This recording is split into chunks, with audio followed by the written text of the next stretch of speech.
isto sam pitao Mike na početku, znamo kakva je situacija bila praktički dobar dio ovih završnih dijela kvalifikacija, pogotovo na kraju, sada sve to, hvala Bogu, dobro riješilo, sada je atmosfera, vjerujem, puno pozitivnije, opuštenije.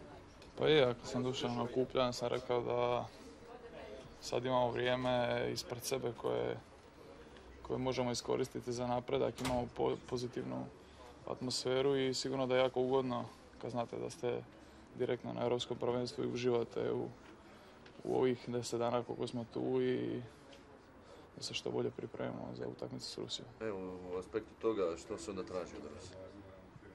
Pa nastojat ćemo pobijediti utakmicu jer to nam donosi pozitivnu atmosferu i pozitivan niz koji imamo do sada.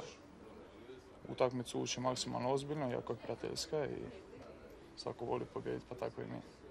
Rekao izbornik da će paziti da svaki igrač koji će voditi na Euro, svi moraju imati klubove, svi moraju imati veliku minutažu, ti s tim nemaš nekakvih problema sa Solo koji zapravo jako dobro gura u seriji.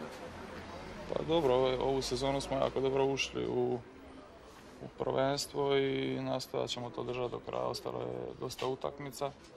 A što se tiče reprezentacije, nastojat ću što više igrati i ako to izbornik traži od nas, sigurno da će se svako pobrinuti da igra što više u klubu i osnovni cilj je ići na Europsko prvenstvo. Mislim da je to sam svakog od nas, tako i meni. Što bi poručio navijačima? Ti spadaš u onu kategoriju igrača koji bi brojni navijači otvoreno voljeli vidjeti od početka i standardnije u prvoj ekipi. Što bi poručio tim navijačima?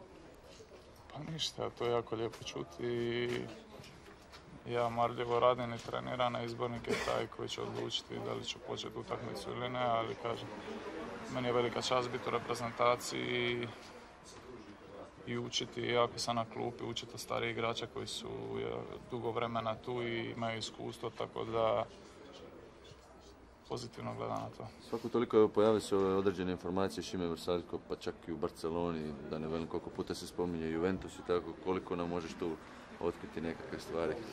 Pa ne mogu vam ništa više otkriti nego ono što piše u novinama, tako toliko o tome ja isto znam iz natpisa, tako da ako dođe nešto konkretno, to će odlučiti klub o mojoj budućnosti, tako da vidjet ćemo.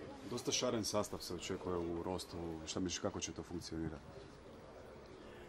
Pa dobro, nije bitno će biti šaren ili ne, ali svako kad istrči na teren svjestan je da igra za hrvatsku reprezentaciju i da mora dati svoj maksimum, tako je ovo prilika nama igračima koji nismo baš u punoj minutaži, tako da mislim da ćemo biti motivirani, a i svi oni koji igraju inače. Tako da to je hrvatska reprezentacija i ući se u utakmicu 100% sigurno. Je li te iznenadio malo rezultat Norveška-Mađarska, slavlje Mađara u Norveškoj?